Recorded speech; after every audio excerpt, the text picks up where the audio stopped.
Alex is a senior scientific associate lecturer in the chair of underground construction at ETH Zurich. His research focuses on the life cycle simulation and hazard assessment of underground systems.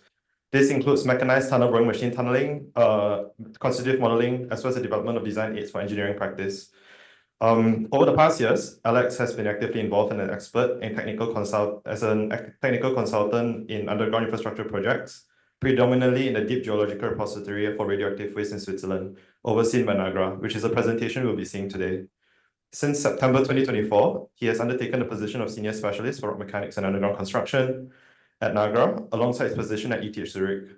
Alex holds a 5-year diploma in civil engineering from National Technical University of Athens, along with an MSc in earthquake engineering and a PhD in computational structural mechanics from Imperial College London. He has authored and co-authored over 40 expert technical consulting reports and scientific publications. He's a peer reviewer for the Journal of Rock Mechanics and Geotechnical Engineering, Rock Mechanics and Rock Engineering, and several others.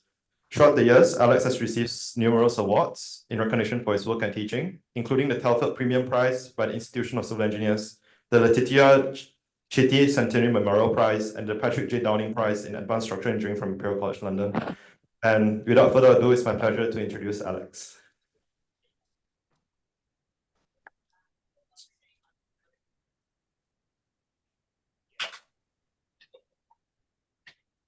Thanks for bearing with me.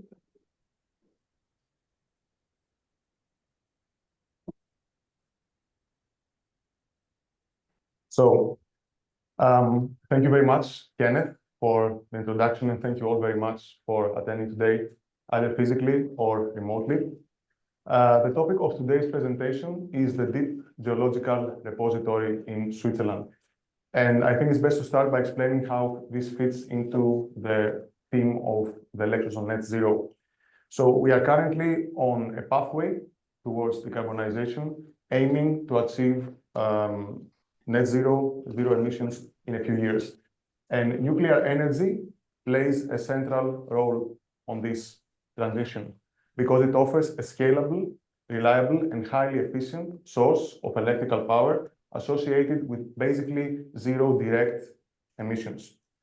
However, the use of nuclear energy also poses significant challenges, the foremost being the long-term and safe management of the radioactive nuclear waste. So this is where deep geological disposal comes in. It is the internationally recognized solution for this purpose, and it involves isolating the waste from the human habitat in engineered repositories several hundreds of meters below the Earth's surface. So it is clear that to continue using nuclear energy, we need to design safe and robust deep geological repositories in the future.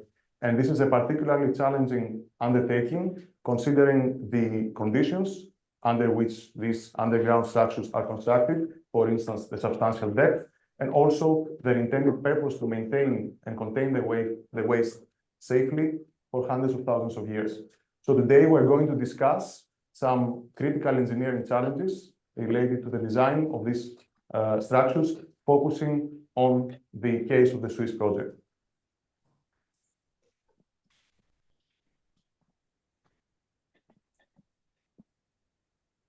In a minute, maybe when the pointer works.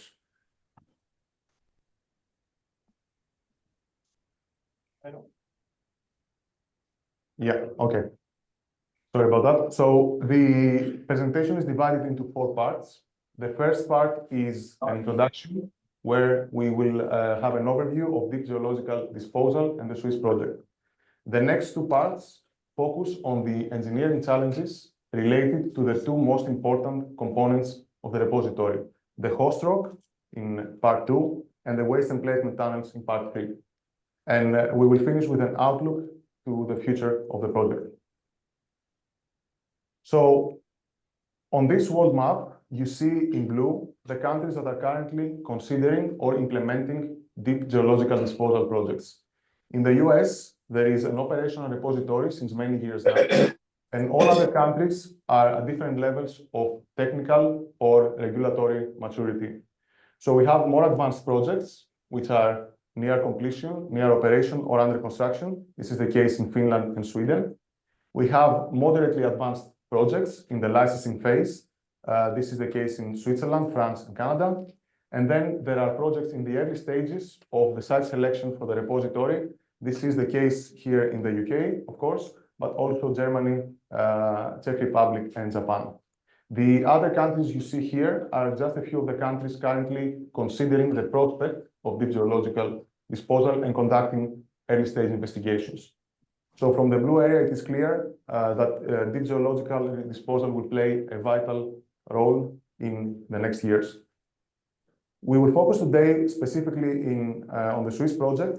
𝗦𝗽𝗲𝗿 is the Swiss national cooperative for the disposal of radioactive waste. It's responsible for overseeing all aspects related to the planning and implementation of the deep geological repository. The end of 2024 was a huge milestone for 𝗦𝗽𝗲𝗿 and for Switzerland because it marked the transition between a very long period of intensive geological investigations for the site selection and the new era of the implementation. So in the next slides, we're going to have an overview into the site selection process and the proposal for the repository in Switzerland. So the site selection was based on a sectoral plan formulated by the federal government. This plan outlines 13 criteria for selecting the most safe site for the repository. The plan was executed in 3 stages, as you see here, and involved intensive geological investigations, mostly.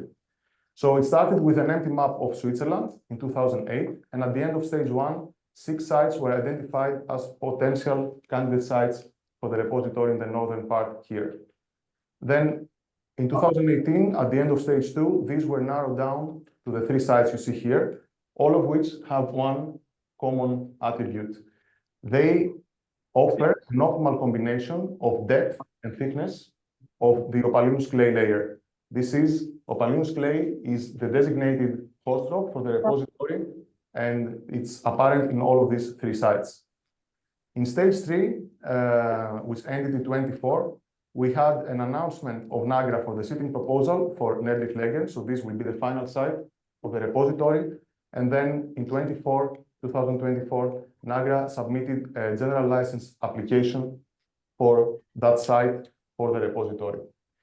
The reason for the site selection is threefold. We have first, quality. So the geological investigations indicated water contained in the rock, in opalina clay, dating back millions of years. This is clearly indicative of the high quality of the rock and its containment properties. Second, stability. At this site, at 𝗦𝗽𝗿𝗿, we have a depth exceeding 800 meters and a thickness of the opalina clay layer of more than 100 meters. This means that the repository will remain stable and unaffected by processes over the surface of the earth in the next thousands of years. And third, flexibility. At this site, the opalina clay layer has the maximum lateral extent of usable area, which means that we have the most flexibility in terms of the repository layout in the rock. Concerning the repository layout, now, this is the current proposal, the current plan. So the repository looks like this. We have a surface facility which provides access with these 3 shafts to this central area down here. And then the repository is basically divided into 2 parts. On the left-hand side, here we have the repository for low and intermediate level radioactive waste. This is planned to be emplaced in these caverns with a diameter of about 14 meters. To give you some insights, low and intermediate level waste amounts to about 89% of the total waste deposited, planned to be deposited. It originates from the operation and decommissioning of nuclear power plants, but also from other applications not related to nuclear, like medicine, industry, and research. We thought of also using the repository to dispose of other waste since we're anyway constructing it. And it's characterized as low and intermediate level waste because its radioactivity takes decades to centuries to decay, which is relatively low intermediate. So for the safety of the repository over this period, there is a multi-barrier system consisting of engineered and natural barriers. So this is the process of emplacement. The waste is first enclosed in these barrels, and these are then enclosed in these concrete containers. This is the first engineered barrier, these containers.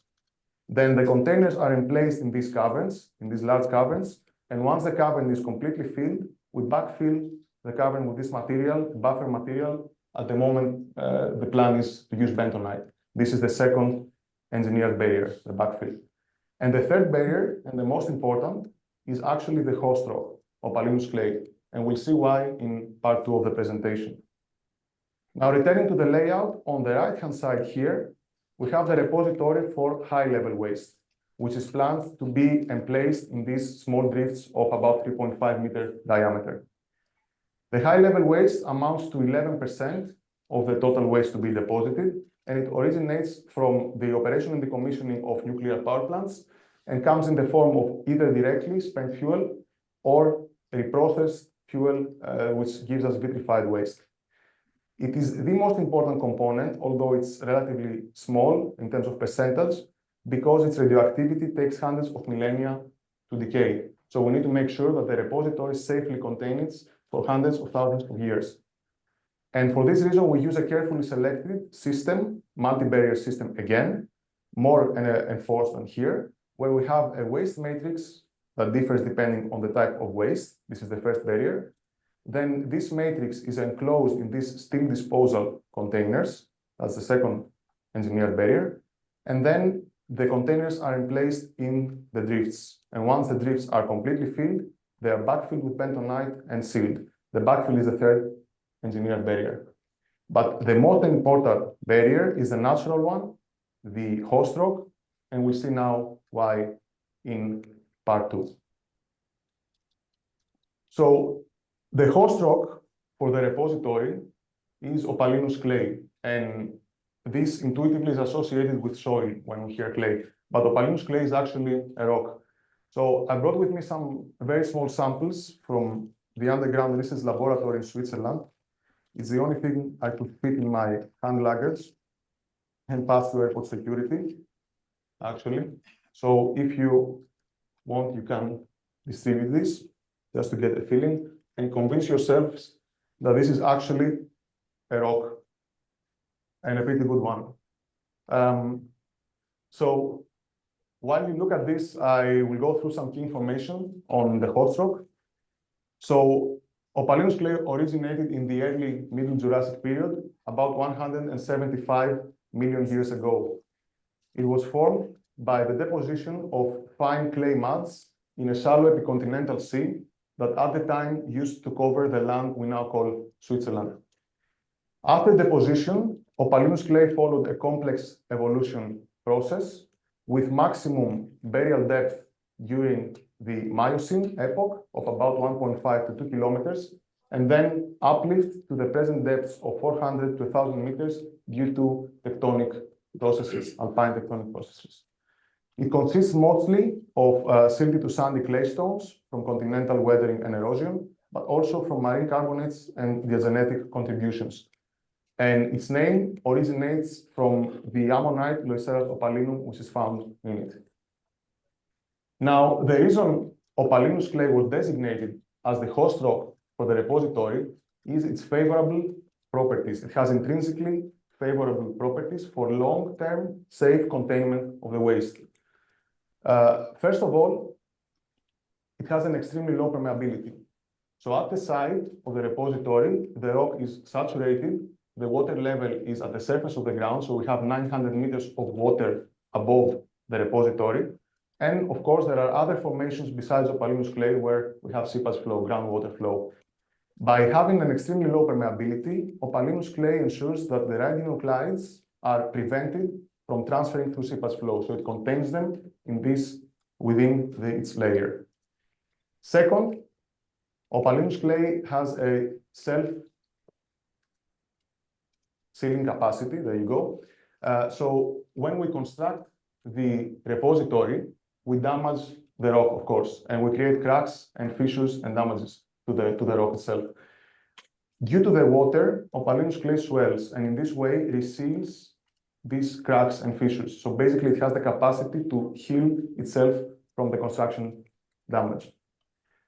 Number three, it has a radionuclide retention capacity due to its microscopic composition. So it consists of negatively charged clay platelets, which attract the positively charged waste radionuclides and retains them for years. And number four, it has a homogeneous macroscopic structure over large areas. This means that we can reliably predict the properties of the rock over large areas and reduce the risks during construction. So these are the four main reasons that it was selected as a host rock. And now we'll focus from now on the engineering aspects. So to design the repository, we need to first understand the mechanical behavior of the rock to do a geotechnical characterization. And for this reason, there was an extensive geological campaign at the three candidate sites of the repository before the final site, 𝗦𝗽𝗲𝗸𝗿, was selected. During this campaign, deep boreholes, as you see here, were drilled at these sites, at the three sites, going down to depths of more than 1,000 meters, crossing therefore also the opalino clay layer.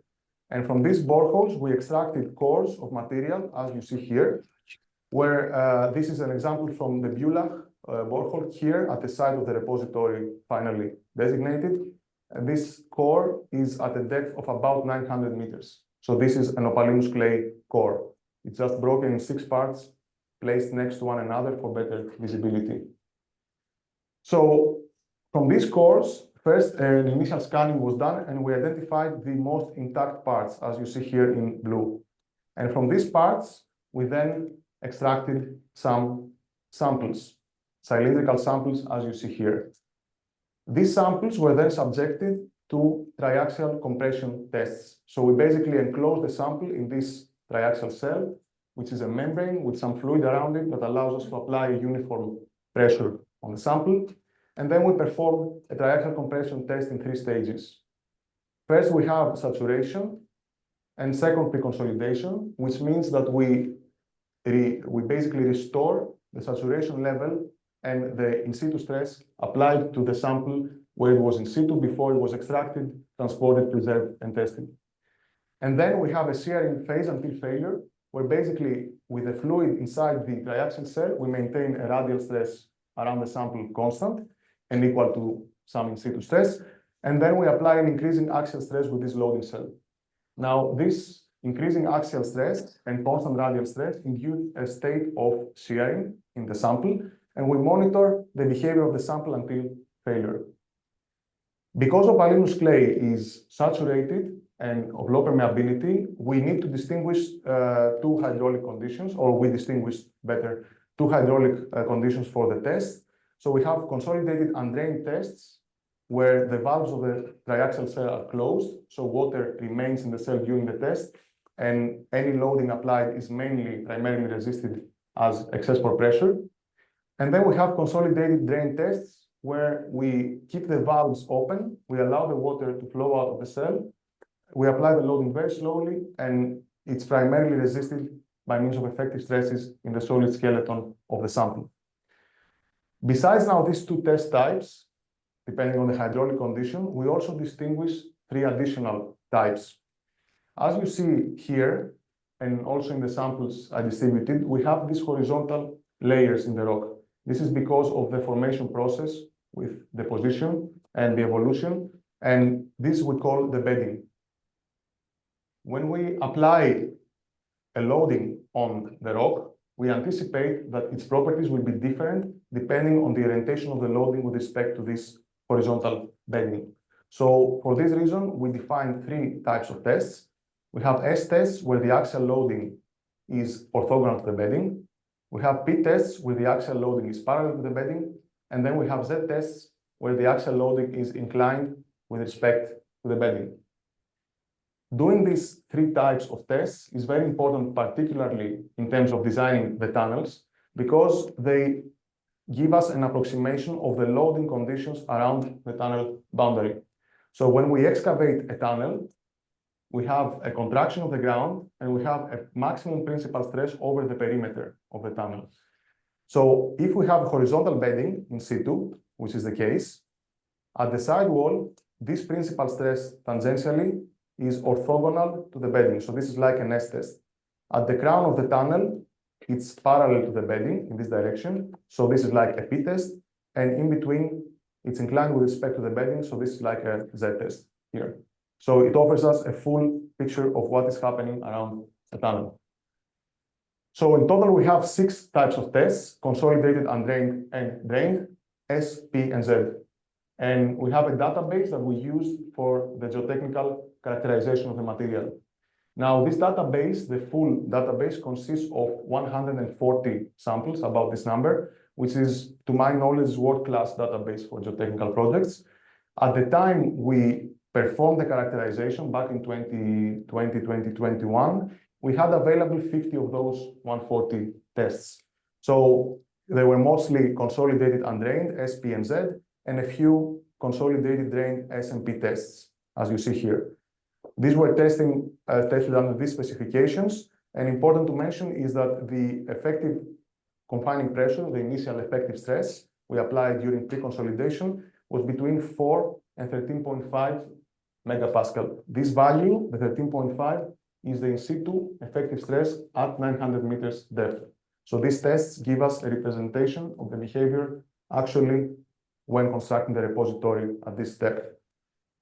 So let's now have a look at the experimental behavior we observed in these tests. This graph shows on the horizontal axis, it's a stress strain behavior. On the horizontal axis, we have the axial strain. This is the deformation of the sample in the direction the load is applied. And on the vertical axis, we have what we call the deviatoric stress, which is the difference between the increasing axial and the constant radial stress. This is basically the shear stress we apply to the sample. And you see here 3 curves representing the response of different test types depending on the bedding orientation. The blue curve shows the response of the P-test, where the load is parallel to the bedding. The black curve shows the behavior of an S-test, where the load is orthogonal to the bedding. And the red curve shows the behavior of a Z-test, with the load inclined with respect to the bedding. All of these 3 samples were tested under the same initial stress of 13.5, which is the in situ value at the depth of the repository. And we observe here 5 key attributes of the geomechanical behavior. First of all, we have stiffness anisotropy. So we have maximum stiffness in the blue curve, so for loading parallel to the bedding. We have minimum stiffness in the black curve for loading orthogonal to the bedding.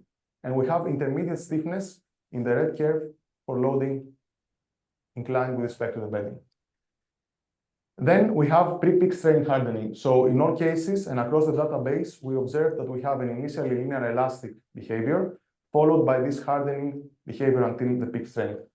Now here we see some hardening in the blue curve, a lot of hardening on the black curve, and minor here. Across the database of the samples, the hardening is overall small or minor. Number 3, we have stiffness dependency on the initial effective stress. Of course, this is not visible here because all the samples have the same initial stress, but across the database, we saw that the more confined the sample is, the higher the initial stress, the stiffer the response it exhibits, which also makes sense intuitively. Number 4, we have strength anisotropy. In P tests and net S tests, the shear failure happens along this surface that you see here. So it crosses multiple bedding planes and also the rock material. We call this failure through the rock matrix. In Z tests, the failure happens practically along these bedding planes. We call this failure along the bedding. And we observe that in this case, we have a much lower strength than in failure through the matrix. So the bedding planes are in fact planes of weakness for the rock. And finally, number 5, we have post-peak strain softening. So we see that after we get to the peak strength, we have an abrupt reduction of stress and then a practically constant yielding plateau. Now, this strain softening behavior is brittle here in the blue curve and more or less in the black curve. Here in the Z test, in the specific sample, we have a smoother softening, but across the database, the vast majority of the samples we tested exhibit practically brittle strain softening. Now, with this here, we have the first component for the engineering calculations, which is an understanding of the geotechnical behavior and its key attributes, these 5 attributes here. The second step for the tunnel design calculations would be to model this behavior of the rock using a suitable constitutive model. Now, if the aim was to accurately capture these attributes of the behavior, there is a vast variety of sophisticated constitutive models that can actually do that. At the time, there was an extensive evaluation of different models for the suitability to use in engineering design calculations, and NAGRA decided to proceed with the simplest possible model that can actually capture reasonably well these 5 attributes for the conditions of the repository. The reason for that is that the behavior is overall, due to these attributes, complex. We also have more complexities that we'll see in part 3. So we wanted to... Do you want to keep going? Do you want to come back? No, just it's good because I have. Okay, so we wanted to eliminate the complexity coming from the material constitutive model itself. So we selected a classic anisotropic, linear elastic, perfectly plastic, more Coulomb constitutive model, which is very widely known. And we had very specific reasons for that. First of all, the isotropic elastoplastic Moore-Coulomb model is the most widely adopted in engineering practice, tunnel engineering, and most other geotechnical applications. Second, all the parameters of this model have a clear physical meaning: Young's modulus, Poisson ratio, cohesion, friction angle, etc. Unlike more sophisticated models where sometimes parameters lack physical meaning. Number 3, this model was readily available in commercial FE codes, finite element codes, so we can more easily collaborate with industry. And number 4, sophisticated models that consider softening pose specific challenges well known specifically in tunnel simulations. So one of them is solution non-uniqueness and mesh dependency, meaning that every calculation we perform with a different mesh will give us different results. Of course, there are techniques to overcome that, regularization techniques, as we call them, but in large-scale problems like 3D tunneling simulations, very demanding computations, the computational demand for these techniques is excessive. So we decided to avoid this and use this more sensible model. And now we will see in the next slides, step by step, how this can capture these 5 attributes of the Pallius clay behavior. For stiffness anisotropy, the constitutive model considers this cross-anisotropic formulation you see here. So it has 2 Young's moduli orthogonal and parallel to the bedding, 3 Poisson's ratios for various orientations of stresses, strains with respect to bedding, and 2 shear moduli. So with these constants, it can accurately consider the different stiffness depending on the bedding orientation with respect to the loading. And how this translates into the curves we've seen before, we have a linear elastic behavior with variable stiffness depending on how the bedding is oriented with respect to the load. Now, for pre-peak strain hardening, we used a well-established approach in tunneling, published by Vrakas et al. In 2018 in a paper in Geotechnique, where it is stated that for tunnel simulations specifically, hardening can be equivalently considered if we define the linear elastic stiffness at 50% of the peak strength. So we take the peak strength points, 50% of that, and define the Young's moduli here, hence the EO50 orthogonal to the bedding and EP50. This is adequate for tunnel simulations. Number 3, the stiffness dependency on the initial effective stress. We simply consider this by defining the Young's moduli as a function of the stress throughout the experimental database. And number 4, for strength anisotropy, we consider 2 different yield surfaces. We have one yield surface for the rock matrix with different cohesion, friction angle, and dilation angle. And then we have a different yield surface for the bedding with different, again, cohesion, friction, dilation. On this diagram, you see the bearing capacity of a triaxial test for different as a function of the bedding orientation, theta. For theta equals 0, we have a P test, so loading parallel to the bedding. For theta 90, we have an S test, load orthogonal to the bedding. And for any intermediate value, we have basically a Z test. The horizontal line here is the yield envelope of the matrix, the rock matrix. This line is the yield envelope of the bedding. And the constitutive model considers the combination of these as you see here, the gray zone, basically. So it allows us to capture the transition between failure through the matrix in S-test, P-tests, and some orientations close to them, and failure through along the bedding in this range of orientations here. So in terms of the stress-strain response, it gives us an elastic plastic behavior with different strength depending on the bedding orientation. And number 5, for the post-peak strain softening, here we have an inherent limitation of the model because as an elastoplastic model, it cannot, of course, consider this softening behavior. So we are bound to define 2 limit cases that bound this behavior and consider them both in our calculations. The first limit case is elastoplastic behavior with peak strength, these solid lines here. The second limit case is elastoplastic behavior with residual strength. So we define these points along the residual response range after softening, and we define the strength like this. And we know that the action behavior is bounded by these 2 limit cases. Now, for the specific conditions of the repository and depth, the ground plastifies so much that actually we're far beyond this range here. So we're far within the residual response range.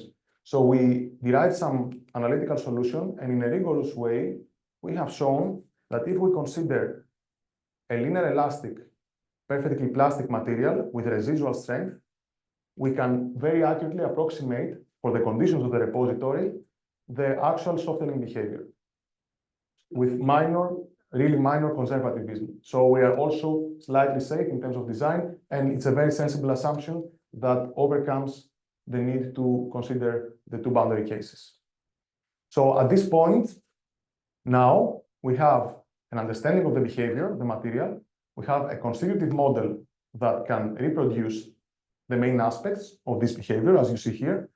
And the third step would be to calibrate the model based on the data set to get representative parameters for opalinous clay that we need to consider in our design calculations. For this reason, we developed a novel calibration method. It's described in one of our recent publications in rock mechanics and rock engineering.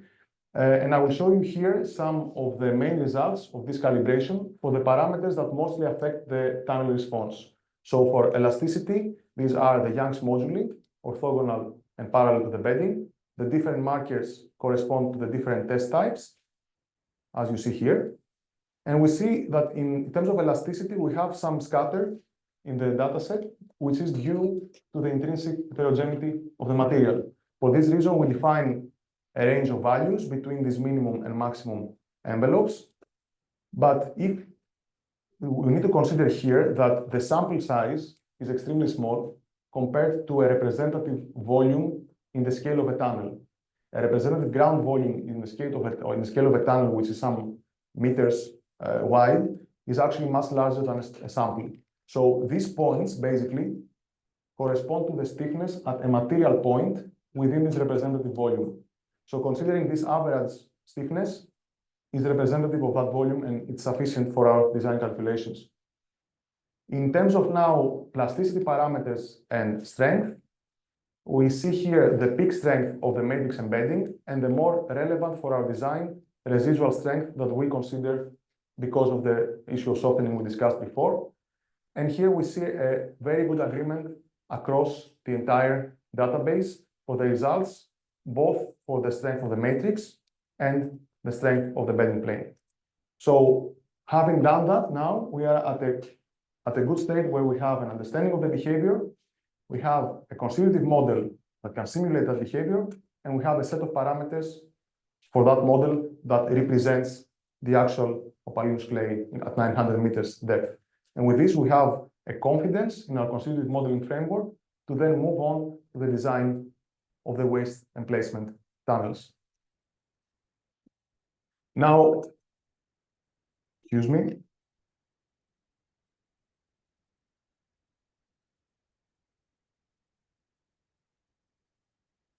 So in part 3, we are going to focus on the design of the waste and placement tunnels. Now, in tunneling, as in every other geotechnical problem, we have 2 main components in our system.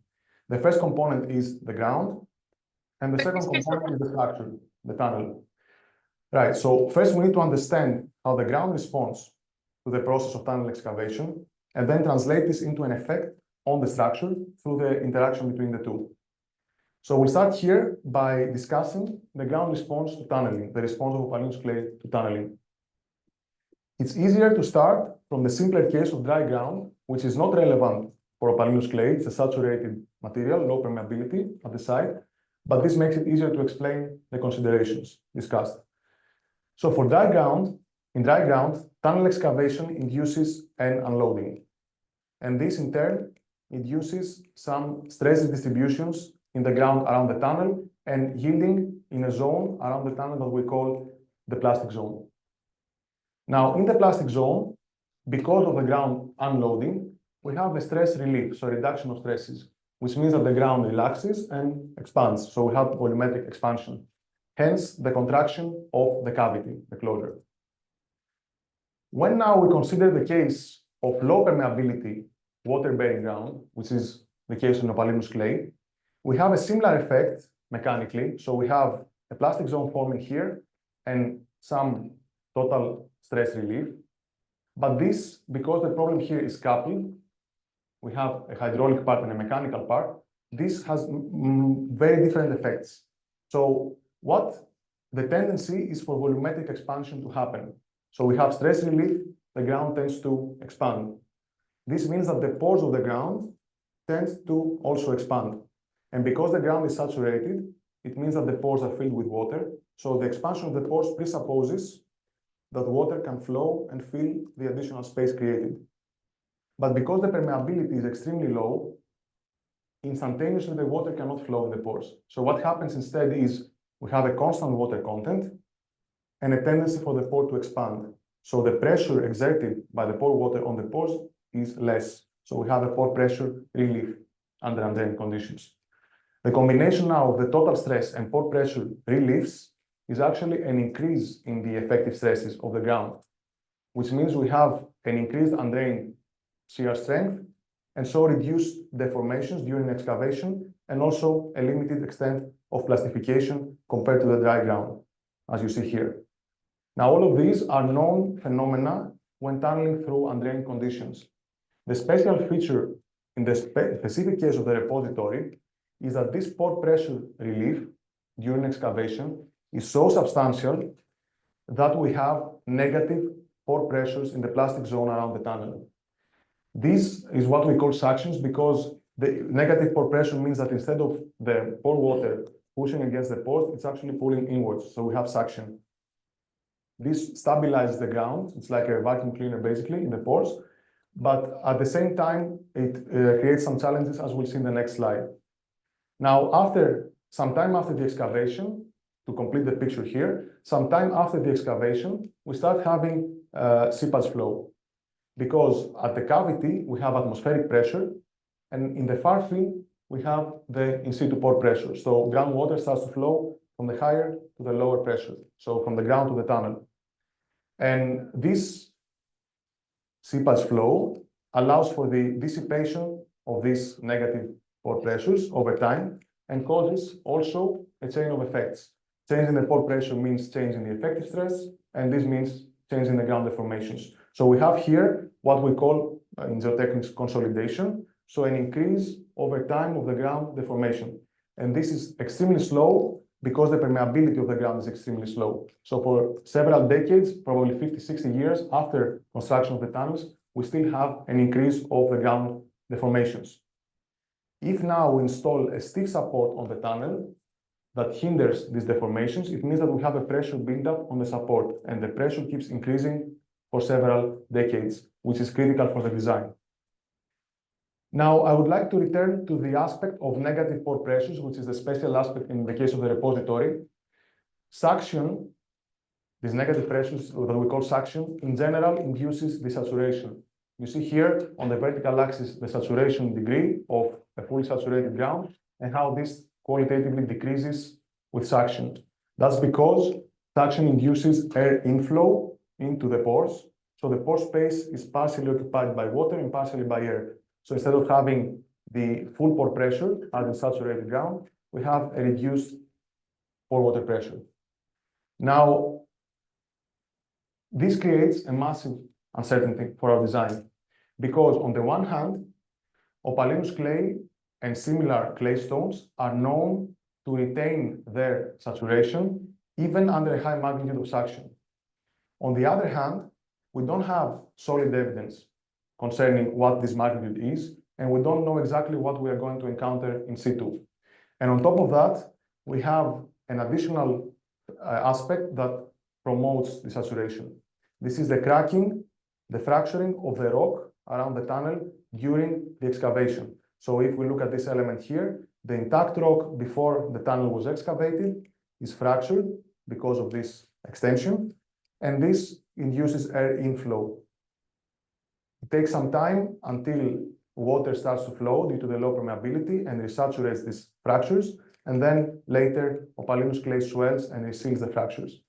But during the excavation, we have this effect here, which promotes the saturation. And considering this uncertainty also, the only sensible way forward for our design is to consider two limit cases that bound the actual response.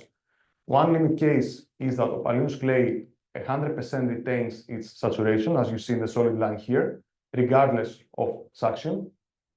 The second limit case is that opalina clay completely and instantaneously desaturates, as you see here in the dashed line. So in regions where we would have suction, we now have atmospheric pore pressure. Now, these two limit assumptions have a tremendous effect on the design because qualitatively, and let's see here actually qualitatively what this is. In the limit case without desaturation, so this case here, we have these suctions during excavation, which stabilize the ground, right? So we have reduced plastification in the formation. So this is favorable short-term during excavation. But immediately after excavation, these high suctions start to dissipate. So we have a fast and more pronounced pore pressure and stress relief in the immediate vicinity of the tunnel here. And therefore, we also have a very fast and high increase of deformations or pressure on the lining that hinders the deformations. In the other limit case with desaturation, we have this part of the plastic zone, which is basically dry. It has an atmospheric pore pressure. So short term, immediately after excavation, we have a much higher stress relief and higher deformations. But after that time, the additional stress relief is actually limited because there are no pore pressures to dissipate here in the immediate vicinity, only further away. And the additional stress relief is slower and more limited. So this is favorable in the long term. So in terms of design, the limit case without desaturation is decisive long term. It's more critical in this state, so for the long-term hazards. And in terms of the short term, more critical and decisive is the limit case with desaturation. And we'll see now how this affects the design of the tunnel. So with this, we conclude how the tunnel, the first component, which is how the tunnel responds to excavation. And now we'll see how this affects the actual design of the structure, how these effects translate into an effect on the tunnel. We'll focus here specifically on the high-level waste drifts of the repository, which are located here. However, the same considerations also apply for the caverns of the low and intermediate level waste repository. The repository for high-level waste has 20 drifts like this at 40-meter distances. Each drift is about 900 meters long, 920 to be precise, and at a depth below the surface of also about 900 meters. The drift service life is 4 years. So we need to design the drift for the period that it is constructed until the point that it is completely filled with waste and sealed. This is 4 years. However, for the reason I'll explain in a minute, we designed the drifts for a much longer period of 75 years. This is the period between construction and complete closure of the entire repository. This is because we need the drifts to maintain the structural integrity in case some accidental incident requires us to retrieve the waste before the repository is closed. So we need the drifts to have some structural integrity and allow us to enter and remove the waste. That's why we designed them for a much longer period of 75 years. And in this period, we have significant effects of this consolidation on the tunnels. The construction of the drifts is planned with a single shield TBM and the support with a segmental lining. So a typical cross-section is shown here. We have the segmental lining, which are these prefabricated concrete segments connected at these longitudinal joints. The joints are, if you may, the Achilles heel of the lining, in the sense that we have stress concentrations there due to the smaller cross-sectional area and eccentricities and defects. And the internal cross-section of the drifts is 2.8 meters, which is the requirement for the emplacement of the waste for these canisters to fit in here. Now, considering a 30 centimeter for the lining in our design and the annular grouting around it, we consider an external diameter of 3.5 meters for the tunnel. In this slide, we see the mechanized excavation process of the tunnel, courtesy of 𝗦𝗽𝗲𝗿. So we have a cutter head in the front, which excavates the ground. And then behind it, there is this component, the white component, the shield, which provides protection to the equipment here from rock falls and loosening rock in this area. The shield also provides protection here for the installation of these lining segments, step by step. Between the shield and the ground here, we have a gap that we call the overcut, which is basically there to accommodate the ground convergences in this area and avoid contact of the rock with the shield or pressure on the shield. Now, this gives you here just an understanding of how the drifts are constructed, and of the next slide, where we'll discuss the hazards that we consider in the design. So for the hazards, for the design, we did an extensive hazard analysis. We identified many different hazards, and two most critical amongst them were related to what we call squeezing. Squeezing conditions in the ground is the phenomenon of large rock deformations, which we anticipate here due to the high depth, the relatively low strength of the rock. And we also know that these deformations will continue for several decades due to consolidation. So we expect to have squeezing conditions over a long period. And we'll assess here the two most critical hazards related to squeezing, considering this mechanized construction process. So the first critical hazard is the entrapment of the TBM during construction, what we call shield jamming. So this may happen because as the rock deforms here, it may exceed the overcut, this gap, establish contact with the shield, and then we start having pressure developing on the shield. And as the TBM advances, this pressure generates friction, if the animation works, yeah.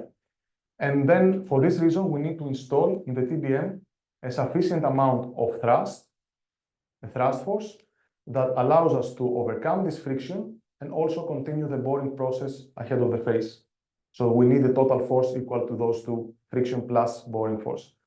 Of course, we also need to make sure that this required amount of thrust is feasible for a TBM of this size due to mechanical equipment limitations. Now, the second critical hazard is overstressing of the segmental lining. So due to consolidation, as we discussed before, we have an increasing pressure on the lining. So we need to make sure that the structural capacity is sufficient and its detailing is feasible. To assess, from now on, we'll focus on these two hazards for the last minutes of the presentation, and we will assess how these affect the design of the tunnel. Specifically, this one affects the construction feasibility of the drifts, and this one, the long-term structural safety. So for the assessment of these hazards, we perform numerical simulations using this three-dimensional coupled hydromechanical finite element model. We basically simulate a quarter of the drift due to symmetry at the center of this 100-meter thick opalinoous clay layer. Above the opalinoous clay, we also simulate the far-field rock, which is far more permeable, and that's why we assume all the dissipation of the hydraulic gradients during consolidation happens in opalinoous clay, and the initial pore pressure is prescribed here conservatively. Now, this model simulates the mechanized construction process we've seen in the video before. So during advance of the TBM, the model simulates one excavation of 1 meter of the ground ahead of the tunnel face and installation of 1 meter of lining behind the shield. This process is repeated until we excavate the entire drift. And then the model simulates in a second step the installation of this final cast in situ lining over the sealed area and at the tunnel face, and a consolidation in the opalinous layer for up to 100 years, which covers the period of design of 75 years. On top of this, which is the normal construction process, we would say, we also consider an accidental scenario where the TBM, for some unforeseen reason, is stuck in the drift and remains there at standstill for up to 1 year. The reason we consider this is that during this 1 year, we have additional consolidation. So in the sealed area, we have some ground deformations. And this may be critical because it may not be feasible to restart the TBM after 1 year due to the pressure the ground here exerts on the sealed. Or it may be critical for overstressing of this part of the lining, which is locally loaded by this ground arching. Here, we have a locally higher force on this segment. Concerning the assumptions of the model, I would not want to spend time on this, just some key assumptions. These are the initial conditions. At the depth of the tunnel, we assume that these are homogeneous over the domain due to the depth of 900 meters. Horizontal bedding for opalinous clay.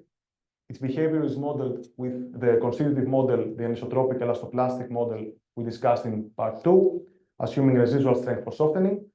We consider the average calibration parameters, and then some hydraulic assumptions for the permeability and BO coefficient, which are supported by experimental evidence. And of course, we analyze the limit cases without and with the saturation that we discussed in the previous slides. The two most important assumptions for the assessment of the squeezing hazards concern the sealed and the lining, because these are the components affected by the tunnel excavation.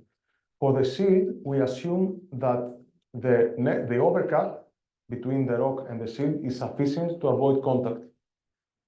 This is the model assumption. So then we determine the actual convergence, we check the required overcut, and we see if this is feasible, considering a maximum value of 150 millimeters in the radius.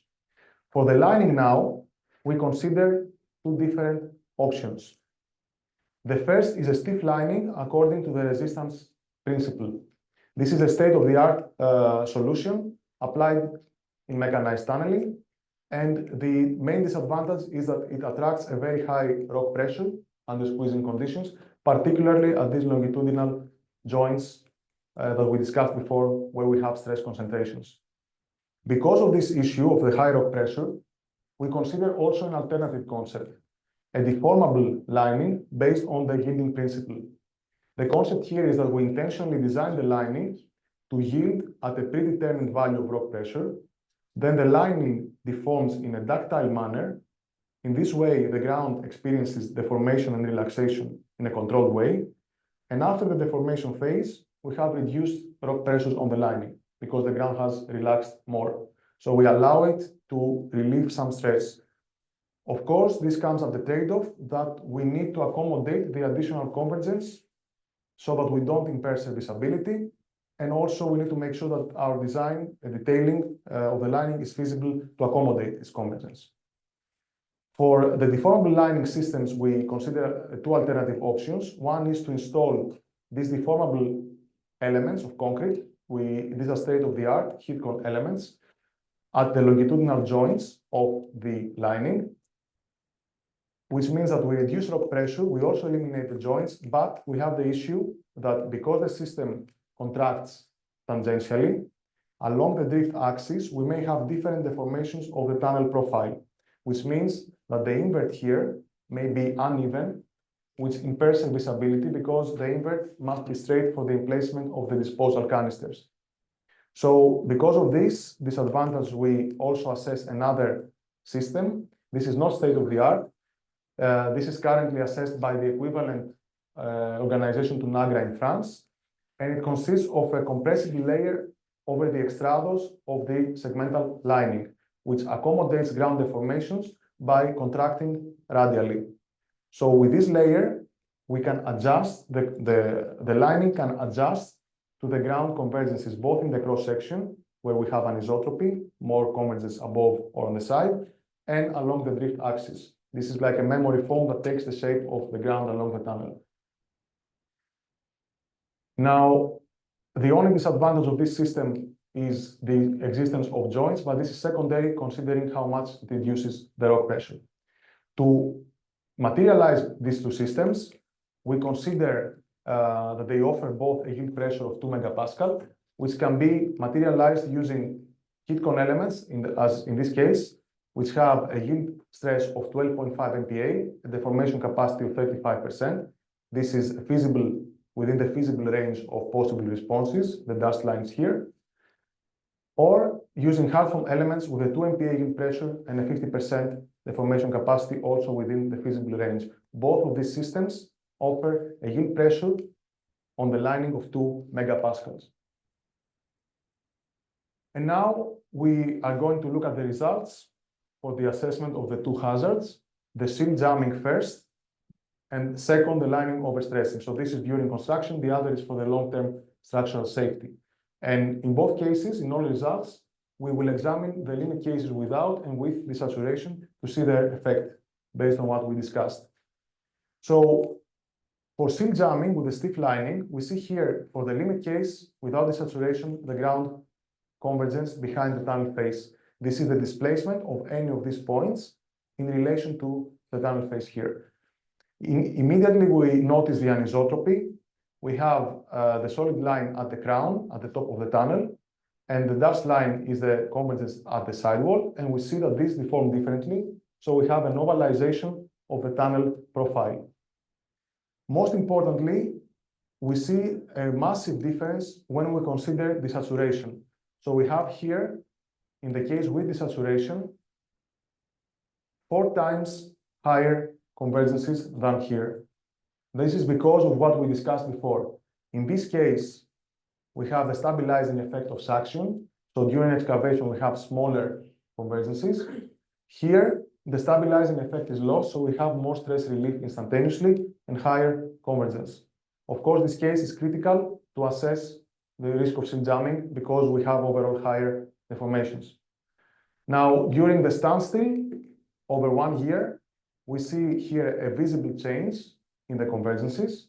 This is because although the suctions stabilize the ground, we start having dissipation and more stress relief and faster over time, the issue we discussed before. Whereas with desaturation, all the stress relief happens instantaneously, and after that, the additional relief over 1 year is actually very minor.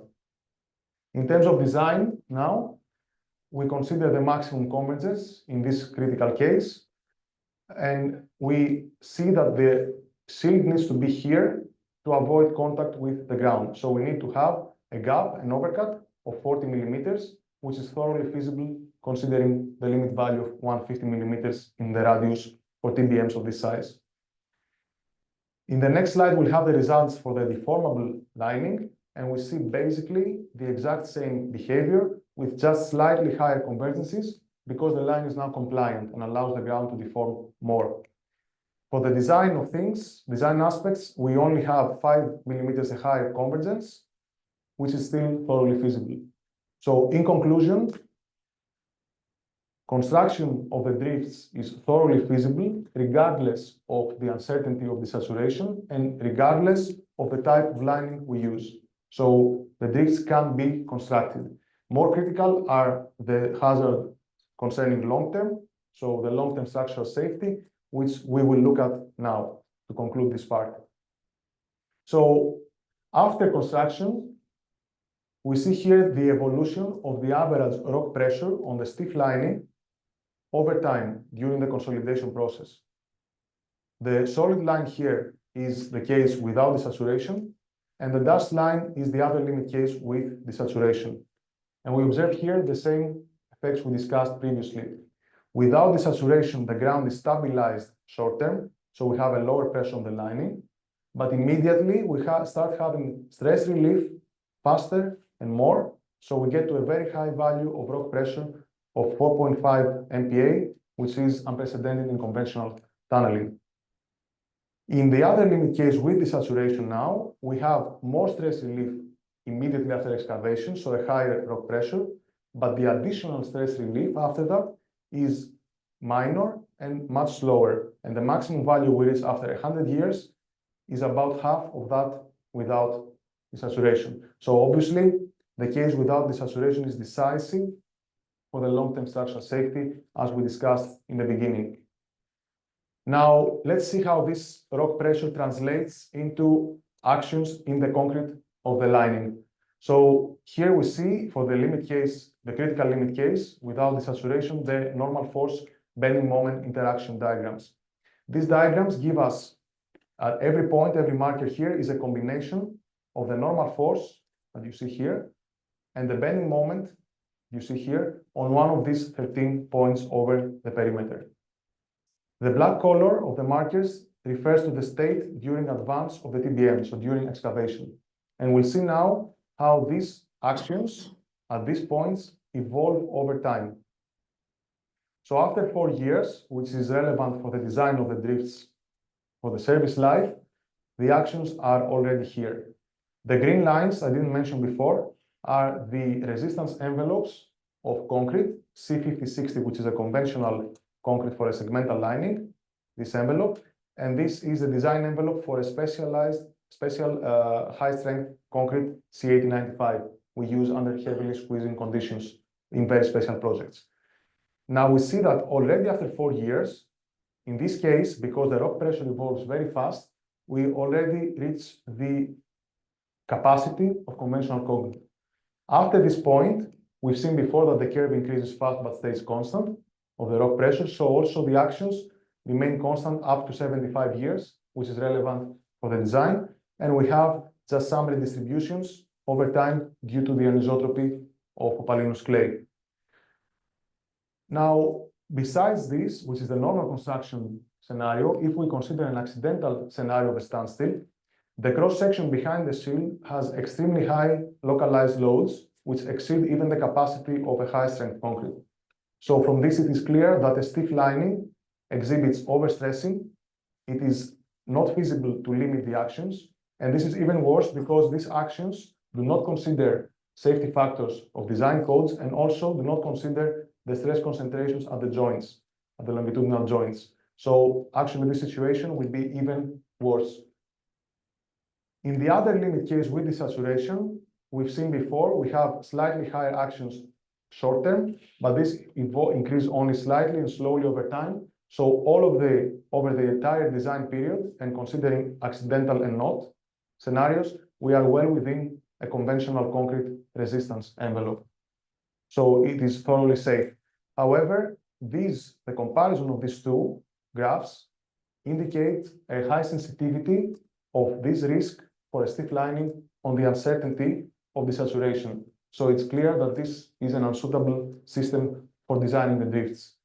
And that's why we consider also a deformable lining, where basically we limit the rock pressure to this 2 megapascal yield pressure of the lining systems. We design the lining to yield at this pressure, and regardless of desaturation or not, we have the actions below this threshold, the pressure below this threshold, and also the actions stay below this threshold.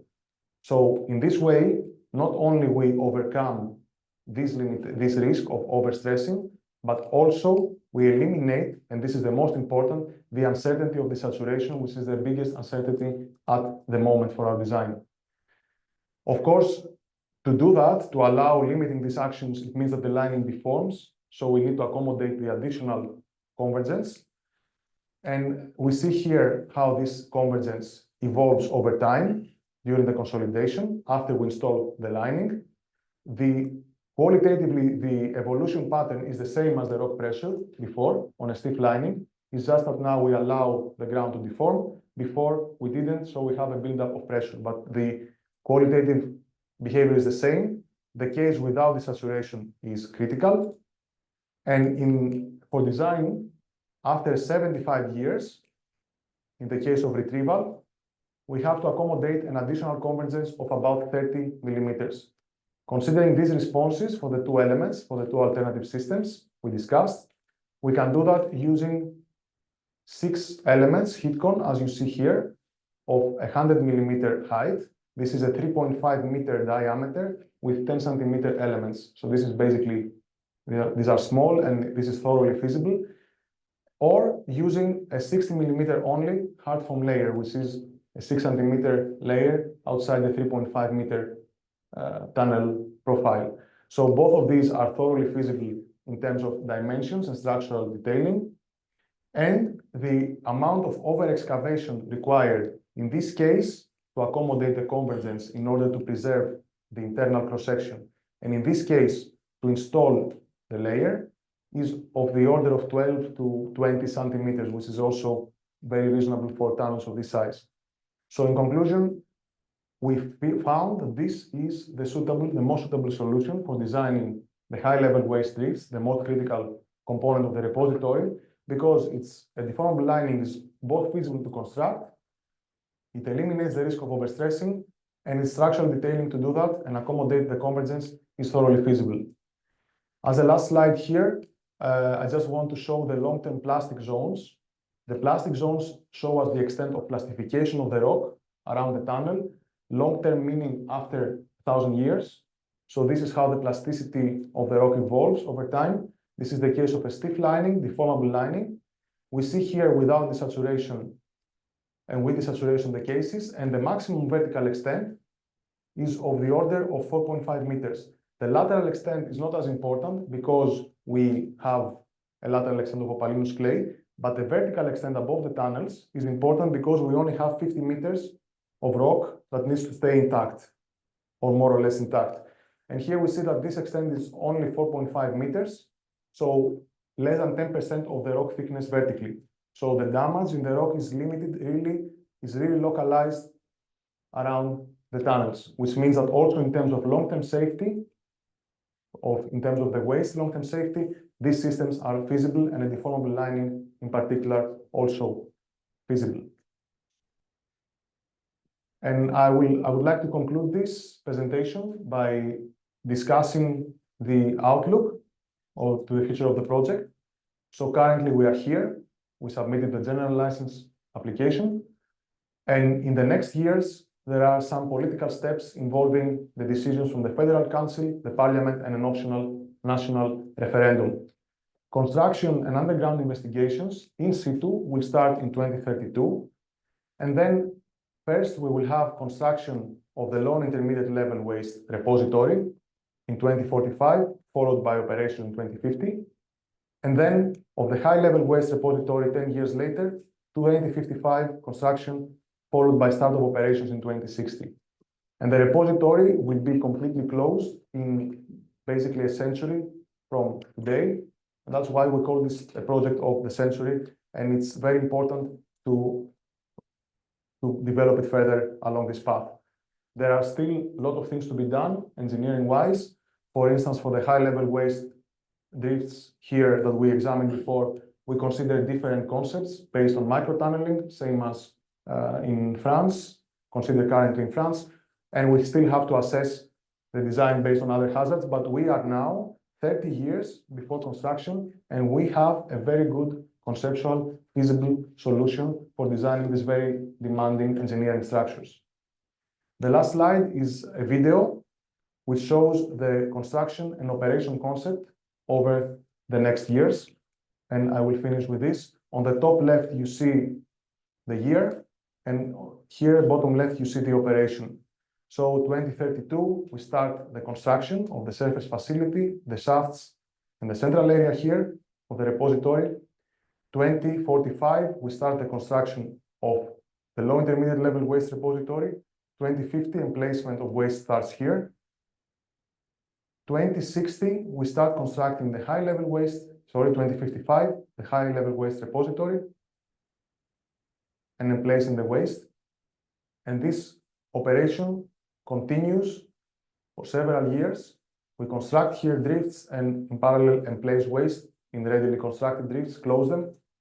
And we go on like this until about 2085, where the most part of the repository is closed. We keep open only this monitoring part and the surface facility, and over time, this will also close 100 years from today and finish the project and safely contain the waste for the next hundreds of thousands of years. So thank you very much for the invitation and for your attendance.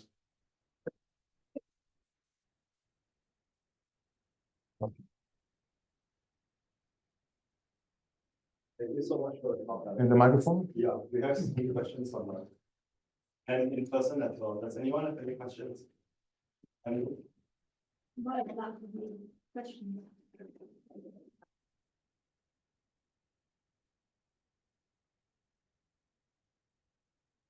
Hello.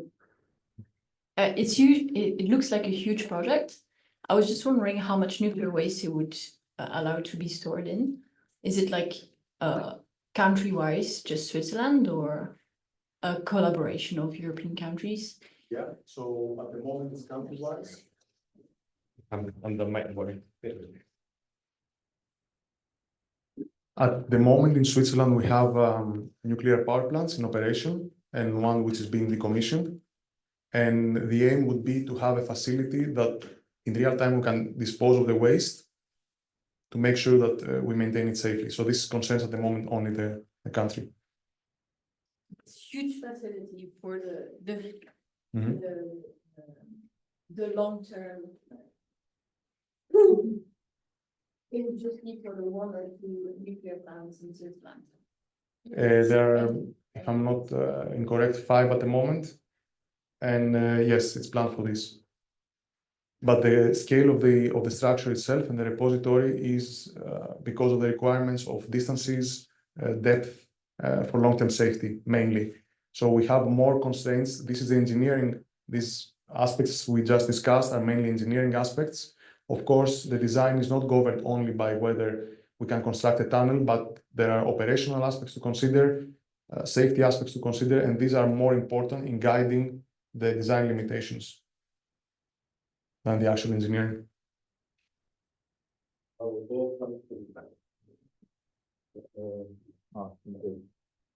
Thank you for the presentation. I have two questions. Mhm. The first one is, so basically, after 75 years, you're going to have the concrete structure in the tunnels, and you're assuming it's going to be stable.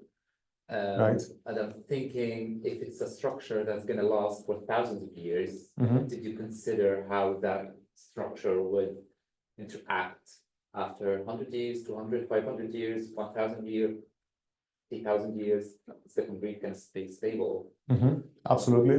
So the design requirement of 75 years is for the structure to have structural integrity up to the closure of the repository.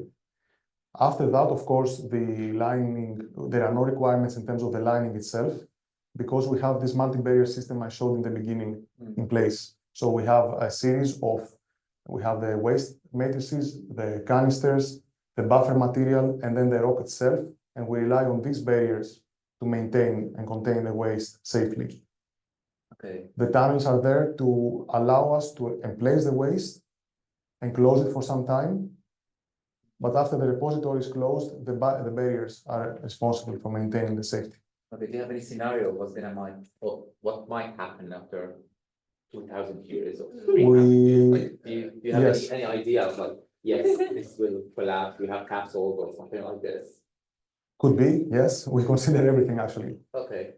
My second question is, so you showed the stress, the S and P and Z. Yeah. And if I got this correctly, I'm not Can we go back to the top of the engineering, but you're saying the stress along the bedding right? Yeah.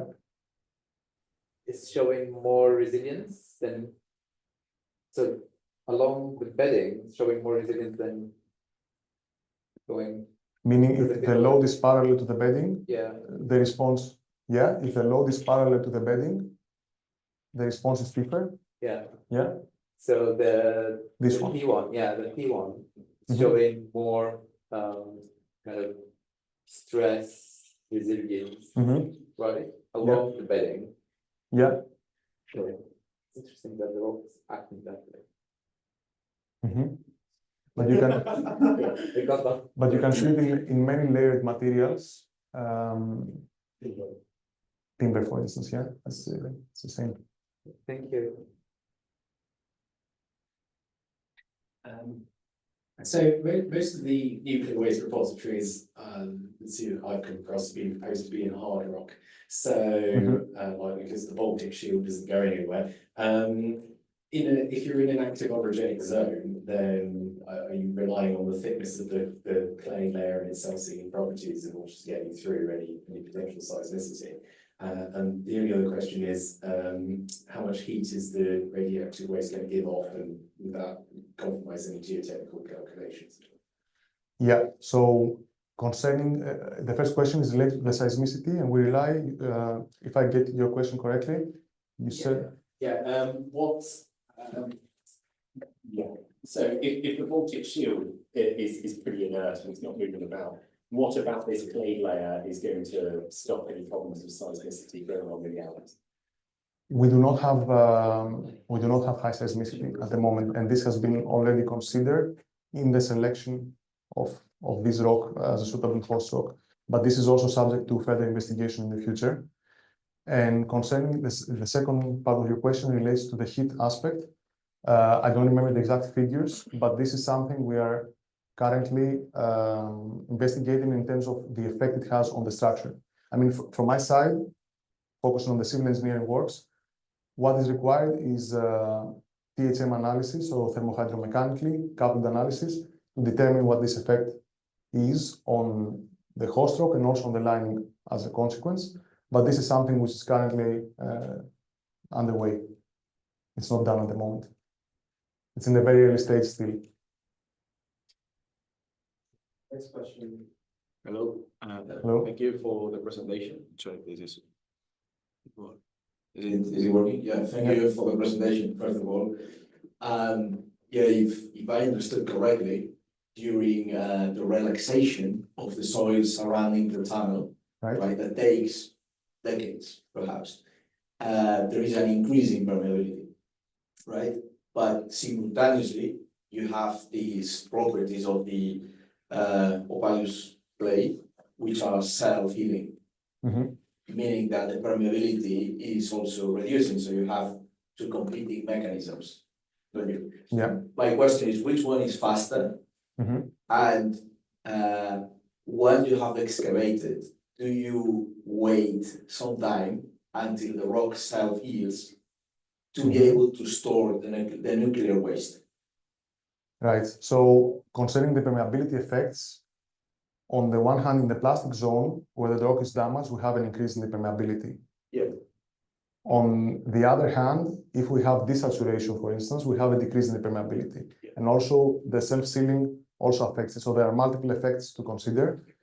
At the end of the day, these effects govern how the loads on the lining or the ground deformations will change over time, rather than what are the long-term values. So concerning the short-term hazard, which is construction feasibility, the permeability will not have an influence actually on that. Yeah. Concerning now the long-term hazards, after 75 years, we performed sensitivity analysis, considering also permeability and isotropy. In the bedding, permeability is higher, also than vertically, and also other effects, like the ones you mentioned.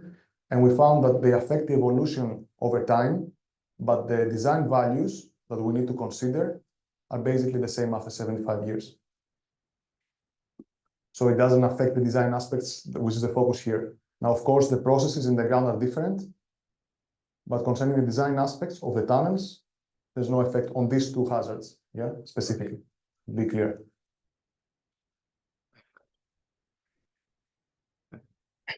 Hello. Yeah. Hello. Thank you for the presentation. Really nice.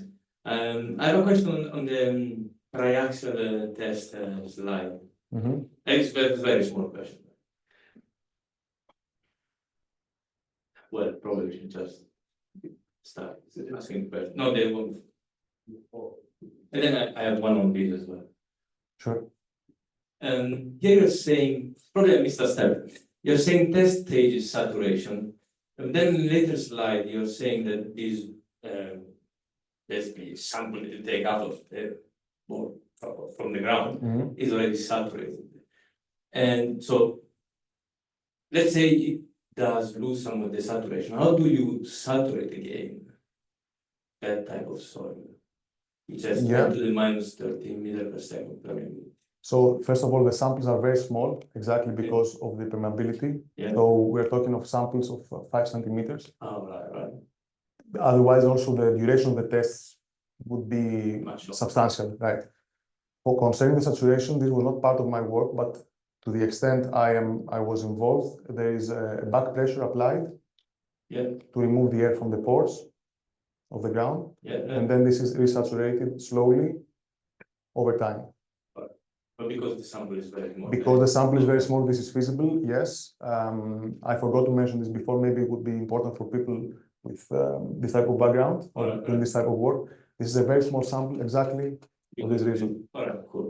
And thank you. And the second question, the next slide. Mhm, The red line, mhm. could you explain why it wiggles around 0.4? Yeah. That's wiggle. What's Yeah. is it like just a plotting thing? It's basically during the experiment, maybe you have, I don't know the exact reason, but I can speculate that during the experiment you have some microfracturing, And then it just and then Okay. the sensor just monitor this response. I just wanted to put the curve here without filtering it, just to show what the actual response looks like. But in other tests, for instance, you see this doesn't happen. So Yeah. the exact reason, I guess, it could be your inclined. it could be due to softening. There are parts which are sliding, and some sliding happen abruptly. All right, cool. Thank you.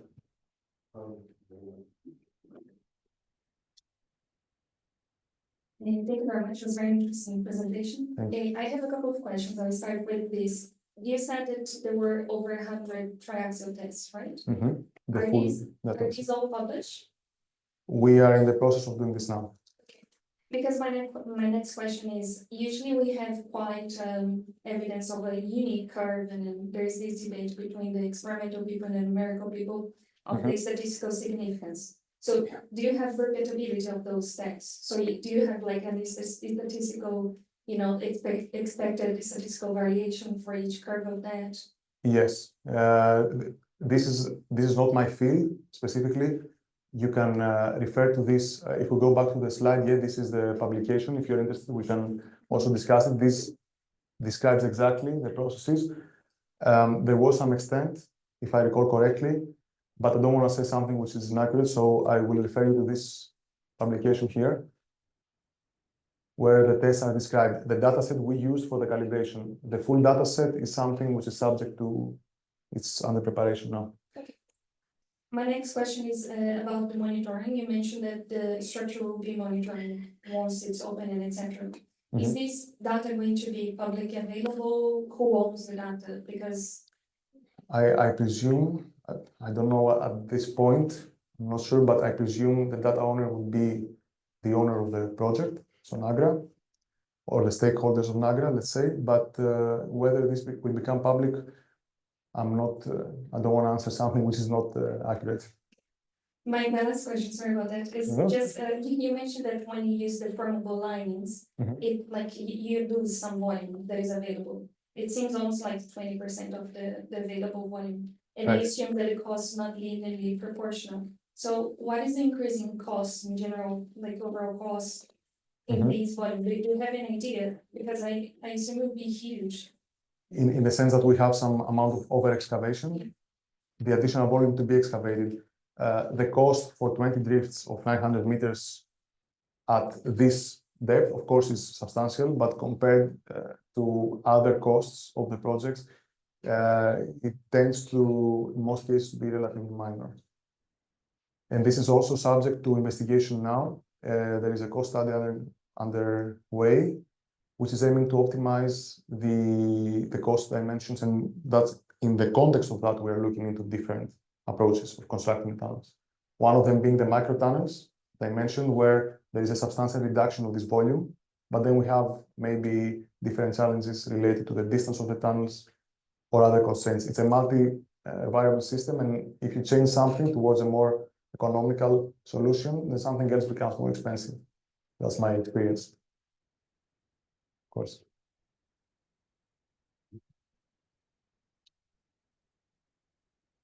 We have two more questions on my side.